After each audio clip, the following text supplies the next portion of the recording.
like that chart, Dara? This is a chart of every boat that's gone down on the Goodwin Sands. Are we on it? Or the ship Swallower, as it's known. Yeah. This includes the boat that Radio Caroline was on, which went down in the 1960s. But what I'm interested in is all the ones who managed to wreck themselves without actually being anywhere near the Goodwin Sand. The Goodwin Sands are down here. Purely What happened to this criminal. lot? They just gave up the Look at ghost. this lot. Yeah, all up the coast. We might as well throw ourselves overboard. We're so close to the Goodwin Sand.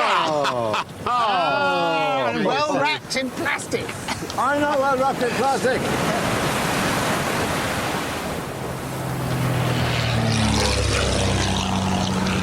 Jesus Christ, how could... What is he doing?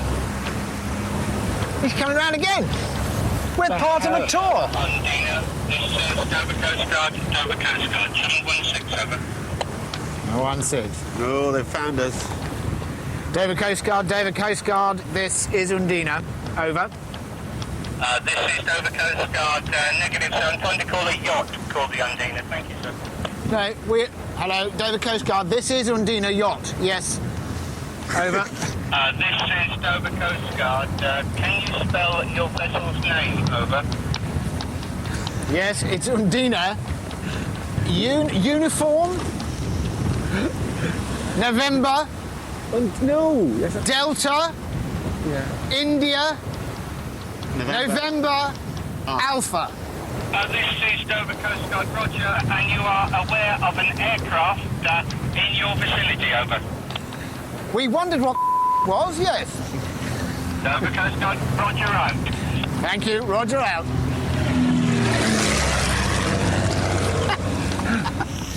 Were we just buzzed by Her Majesty's Coast Guard just for the crack? I think so, yeah. Did they just do that just because they could? Just They're because on- they could, yes. So, slow day in Dover. Yeah, essentially. the aircrew is hanging around playing volleyball, Yeah. ping pong, playing cards. Let's go and strafe the Undine. Hey.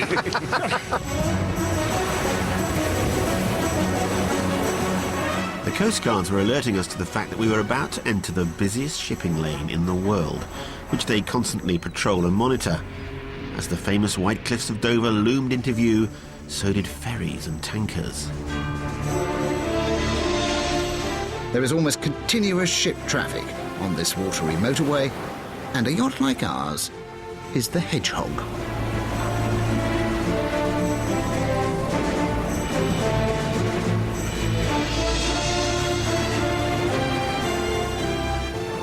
Stand by to jump ashore. Your nose is going in, Are you there? Griff. Jump. God.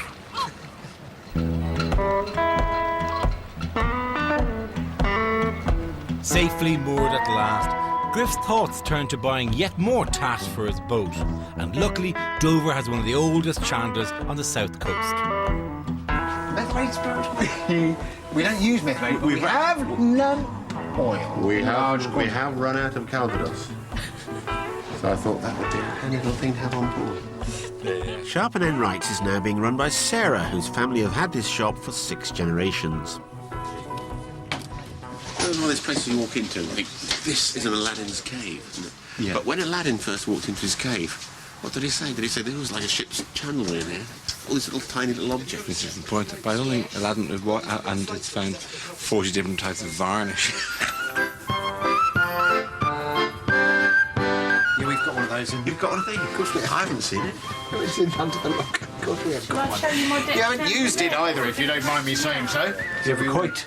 Not a quite, but we've got a throwing line. Yeah, but what's going to happen? What's the line's not going to go as far with it. No, well, we could have a quite if we want. Gooseneck scraper.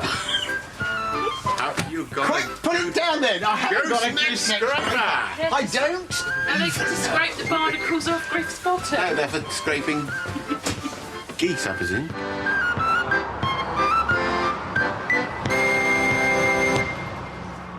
Dover also boasts the biggest Coast Guard station in Britain, and I'm sure that's not just because the French have their own one on the other side. To avoid being squished by a ferry on the way out, I took advice from Mike Toogood, head Coast Guard, Grand Fromage and top shit policeman. What a view. Yes, it's great. You can see the sea, Mike. Yes, I know. Isn't that wonderful? Yes, it's an advantage. Handy for you, yeah. That's right. Do I need a coin for this? 20p? Wow. Excellent. Look at that. I mean, there are dozens of visible boats, and we're actually not great visibility today, are we? No, that's right. No, on the clear day you can see the coast of France quite clearly over there. Yeah. But there's up to and maybe over 400 ships moving through the Dover Strait every day. You can see right into that, right into this Sea France ferry here. You can actually see into the bar. You can actually, oh, blimey. She wants to shut the curtains. A big boat can come up over the horizon and be on you in about 7 minutes. That's right, with the can't it? speed these days, Yeah. They can be doing up to 30 knots sometimes, yeah. So, as you say, they can be upon you before you know it, yeah. Thank God when we came in, there weren't as many moving around that's right, here. That rabbits as well. Oh, sorry, that's it. That's my money run out. Excuse me.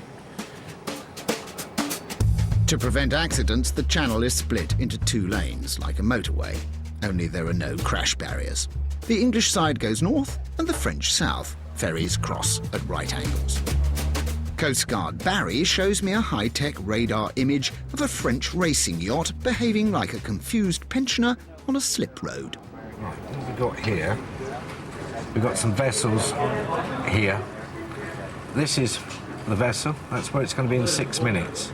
What we don't want are these lines crossing. Now watch here. He's going directly the wrong Against way the flow of traffic. up a motorway, basically. Now you've got that cross there, and they just miss. Ooh. And now he's compromising these vessels that are coming the other way. Everybody's being compromised here. Yeah. What's happening Where now? you see the colour change is where we've actually made a report on him, and it'll actually go to court now. And these changes, how frequently are they happening? Is this once a minute? This click? It's working out about once a minute. Cool. As he turns, he'll start to compromise this vessel here. And now he realises and turns behind him. He'll be taken to court now, and the fine is quite severe. Runs into many thousands of pounds, yes. It's a serious offence. 60, 70,000 tonnes of gasoline hits another vessel, hits a passenger ferry. Can you imagine it? Yeah. It would be horrendous. And that's Dover done, so let's move on. Stand by the slip, Rory. Fender's in, or we're going to wait till we Slip, please. Slip. Slip. Here we go. OK.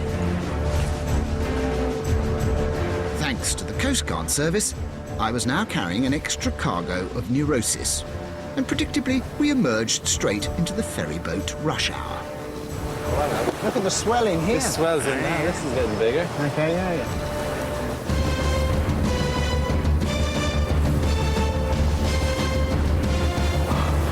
One collision a day, apparently, Griff.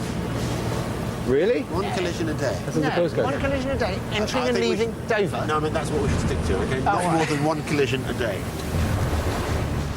The weather took a turn for the worse, with gales forecast. We're going into the teeth of a howling gale here. aren't we? We haven't even left the breakwater yet.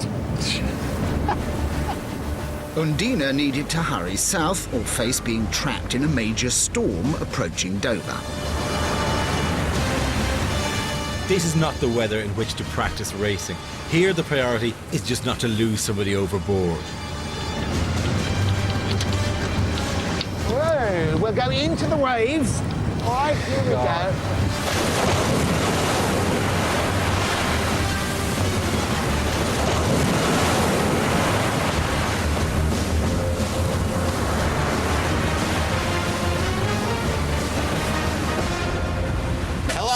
Hello and welcome to Cooking in a Force 9 Gale.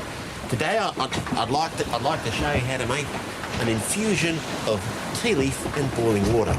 For this you'll need a kettle full of water.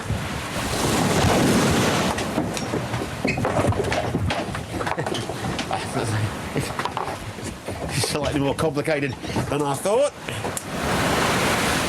Now while your water's coming to the boil, why not save a bit of time by burning your elbow on the kettle, pour the boiling water onto the tea bag, result in one warm, comforting mug of Earl Grey tea.